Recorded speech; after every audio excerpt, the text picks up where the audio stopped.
এজন আমাৰ ৰিজেকশ্যন হৈছে। ৰিজেকশ্যন হোৱাজন হ'ল চাংগ্ৰাম ব্ৰহ্ম। এয়া ডাঙৰ এটা ষড়যন্ত্ৰ বুলি আমি ক'ব লাগিব। আমাৰ 14 চিৰাং দুৱাৰ ডিষ্ট্ৰিক্ট কনষ্টিটুৱেঞ্চিত আমাৰ 8জন আছিলে, 8জনৰ 7জন বহি থৈছে। এজন আমাৰ ৰিজেকশ্যন হৈছে। ৰিজেকশ্যন হোৱাজন হ'ল চাংগ্ৰাম ব্ৰহ্ম। মই নমস্কাৰ জনাইছোঁ। আজি যিটো হৈ গ'ল মোৰ যিটো নমিনেশ্যন 14 চিৰাং দুৱাৰ কনষ্টিটুৱেঞ্চিৰ পৰা নিৰ্দলীয়ভাৱে যিটো নমিনেশ্যন আমি ফাইল কৰিছিলোঁ, সেয়া আজি ইলেকশ্যন কমিশ্যন ৰিটাৰ্ণিং অফিচাৰৰ পৰা ৰিজেক্টেড বুলি ওলাই আহিছে। আমি ক'ব লাগিব এয়া এটা ডাঙৰ পলিটিকেল ষড়যন্ত্ৰৰ আমি বলি হৈছে বুলি ক'ব লাগিব। ইয়াত দুটামান ৰিজন দিছে। ৰিজনটো হ'ল কি, মই ইউনিভাৰ্চিটিত চাকৰি কৰোঁ আৰু ইয়াত ৰিজাইনেশ্যন দিয়া নাই বুলি। এতিয়া কথাটো হ'ল কি, মই বিগত 5 বছৰ UPPL চৰকাৰত মই সন্মানীয় চিফ প্ৰমোদ বড়ো তেখেতৰ OSD হিচাপে আছিলোঁ আৰু ইলেকশ্যন পাৰ্পছৰ কাৰণে মই 8 তাৰিখ আগষ্ট OSDৰ পৰা ৰিলিজ ল'বলৈ তেখেতক মই প্ৰেয়াৰ পিটিশ্যন এটা এপ্লিকেশ্যন দিছিলোঁ। তেখেতে ইয়াৰ ওপৰত একো একশ্যন লোৱা নাই। একশ্যন নোলোৱাটো দেখি মই আকৌ 13 আগষ্ট 2025 তেখেতক আকৌ মই লেটাৰ ছাবমিশ্যন দিছোঁ হোৱাটছআপত জৰিয়তে। হাৰ্ড কপিত যিহেতু একশ্যন লোৱা নাই, ইয়াৰ কাৰণে মই হোৱাটছআপৰ জৰিয়তে তেখেতক আকৌ ছাবমিশ্যন কৰিলোঁ। তথাপিও তেখেতে একো একশ্যন লোৱা নাই। তাৰপিছত মই director of education higher education তেখেতসকলৰ পৰা ৰিলিজ লৈ আকৌ মই ইউনিভাৰ্চিটি জইন কৰিলোঁ ইমাৰ্জেঞ্চি বেচিছত। আৰু ইউনিভাৰ্চিটি জইন কৰাৰ পিছত মই 28 তাৰিখ আগষ্ট 2025 তেখেতসকলক পাৰ্মানেণ্ট ৰিলিজ ৰিজাইনেশ্যনৰ কাৰণে মই লেটাৰ দিলোঁ।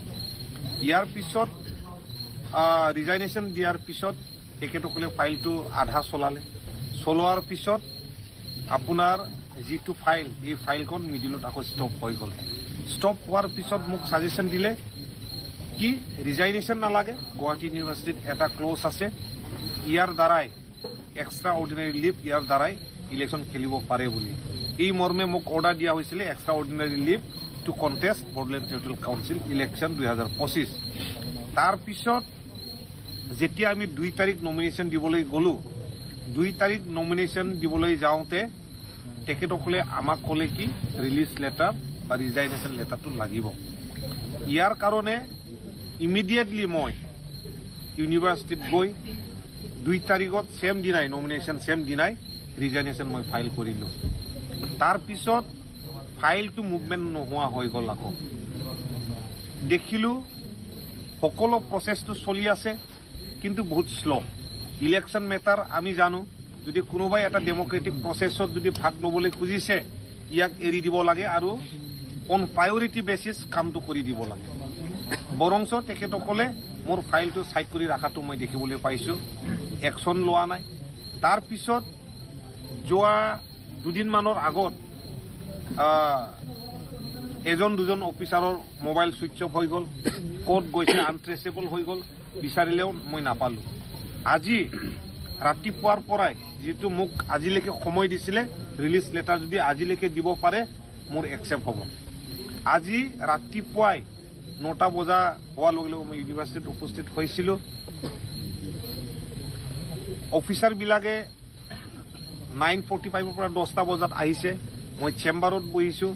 যিবিলাক খাণ্ড কাৰখানা, যিবিলাক শ্ল' ফাইল প্ৰচিডিঅ'ৰ, যিটো আধা ঘণ্টাত 1 ঘণ্টাত হৈ যায়, তেখেতসকলে 5টা-6টা ইভিনিংলৈকে মোৰ ফাইলটো ক্লিয়াৰ কৰি নিদিলে আৰু ৰিলিজ লেটাৰটো তেখেতসকলে নিদিলে।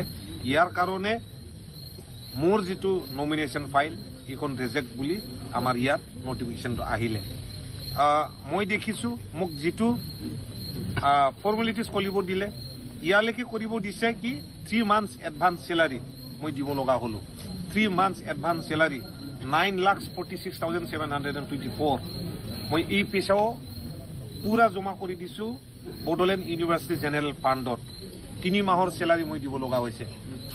ইমান কৰাৰ পিছতেও তেখেতসকলে ঘূৰাই পাকাই মোৰ কামটো কৰি নিদিলে। এয়া মই ভাবোঁ ডেম'ক্ৰেটিক এটা কাণ্ট্ৰি, আৰু ডেম'ক্ৰেটিক কাণ্ট্ৰিত মই এজন ব্যক্তিভাৱে মই এজন পাৰ্টিচিপেণ্ট হ'বলৈ গৈছিলোঁ, কিন্তু ডেম'ক্ৰেচিক আজি মাৰ্ডাৰ কৰা বুলি আমি ক'ব লাগিব। কিয়নো আমি সমাজৰ কাৰণে কাম কৰিবলৈ ওলাই আহিছোঁ, সমাজৰ সেৱাৰ জৰিয়তে আমি পলিটিক্সত ওলাই আহিছোঁ, আৰু ইয়াক অপমান্য কৰা হৈছে। মই ধিক্কাৰ দিছোঁ, যাহাতে মই বা আমি যেনেকুৱা পলিটিকেলত আমি বলি হ'ব লগা হৈছোঁ, ষড়যন্ত্ৰত আমি ফচিব লগা হৈছে, এনেকুৱা যাতে কাৰো লগত নহয়। আৰু আপোনালোকৰ পৰা কিবা যদি সুধিব লগা আছে আপোনালোকে সুধিব পাৰে। এই কামবোৰ কোনে কৰি আছে? ইউনিভাৰ্চিটিত ৰেজিষ্টাৰ আৰু জইণ্ট ৰেজিষ্টাৰ আছে, তেখেতসকলে যথেষ্ট মোৰ যিটো ফাইল প্ৰচেছ শ্ল' কৰি দিছে। ইয়াৰ অঞ্চলৰ কোনোবা মানে ৰহস্যজনক কোনোবাই সোমাই আছে নেকি? আপুনি ভাবে নেকি ৰাজনীতিক ষড়যন্ত্ৰ যদি নাই, ইয়াত আপোনাৰ ফাইল কেতিয়াবাই ক্লিয়াৰ হৈ গ'লেহেঁতেন। আমি জানো বড়োলেণ্ড ইউনিভাৰ্চিটিত এটা ফাইল ইমান অফিচাৰত নুঘূৰে, ইমান ফৰ্মেলিটিছ নাথাকে, এটা দুটা অফিচাৰৰ পৰা ঘূৰাৰ পিছত এইটো এপ্ৰুভ হৈ যায়, আৰু এপ্ৰুভ হোৱাৰ পিছত যিকোনো একশ্যনটো হৈ যায়। কিন্তু মোৰ ক্ষেত্ৰত এইটো বেলেগ হৈছিলে।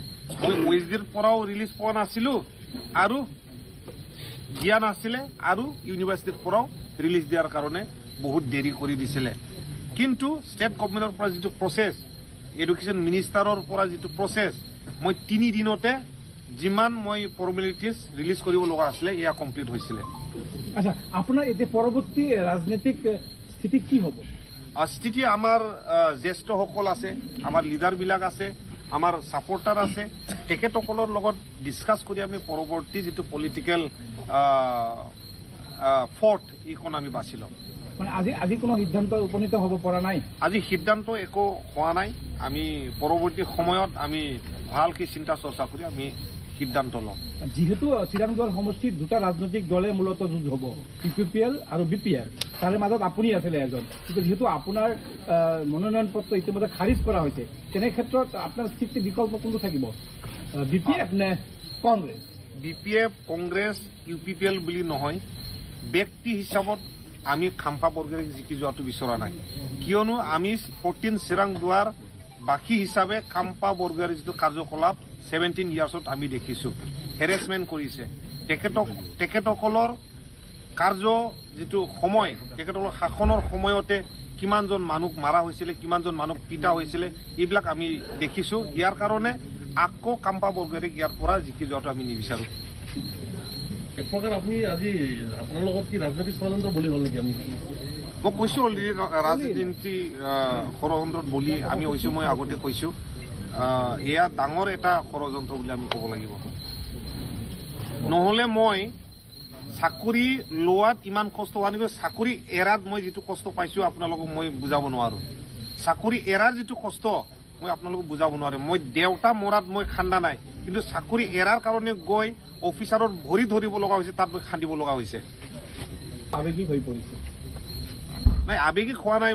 মই যিটো দেখিছোঁ তেখেতসকলৰ কাৰ্যকলাপ যথেষ্ট, তাৰমানে মানুহবিলাকক যিবিলাক উঠি অহা প্ৰজন্ম, যিবিলাক ফিউচাৰৰ কাৰণে ছ'চাইটিৰ কাৰণে কাম কৰিবলৈ ওলাই আহে, তেখেতসকলক তাৰমানে ডিছকাৰেজ কৰাৰ যিটো ষড়যন্ত্ৰ, এইবিলাক চলিব নালাগে। আমাৰ যিবিলাক ইয়াতে যিখিনি লোক উপস্থিত আছে বা ইয়াৰ বাহিৰতো যিখিনি লোক আছে, তেওঁলোকৰ কি ধৰণে আপুনি বাৰ্তা দিব? নাই, আমি ছ'চিয়েল ছাৰ্ভিচ কৰিছোঁ। কাৰোবাৰ চকু নেদেখা আমি চকুত দেখাৰ যিটো কাম কৰি দিছোঁ, কাৰোবাৰ পথ বনাই দিছোঁ, কাৰোবাৰ দলং বনাই দিছোঁ, কাৰোবাৰ ঘৰত বেমাৰী আছে তাত গৈ পিনে আমি ক'ব লৈছোঁ। এইবিলাক কাম আমাৰ জাৰি থাকিব। আমি ইয়াৰ পৰা আমি কোনো পিছুৱাই নাথাকোঁ, আমি কাম কৰি যাম। কামে আমাৰ পৰিচয়। আপোনালোকে কাৰোবাক সমৰ্থন কৰিব নেকি? যিহেতু নিৰ্বাচন একেবাৰে সমাগত, আমি অনাগত সময়ত ডিছকাছ কৰি ল'ম। আমাৰ টীমৰ মাজত ডিছকাছ কৰাৰ পিছত আমি কাক সমৰ্থন দিম, কাক সমৰ্থন নিদিম, ইয়াৰ বিষয়ে আমি সিদ্ধান্ত ল'ম।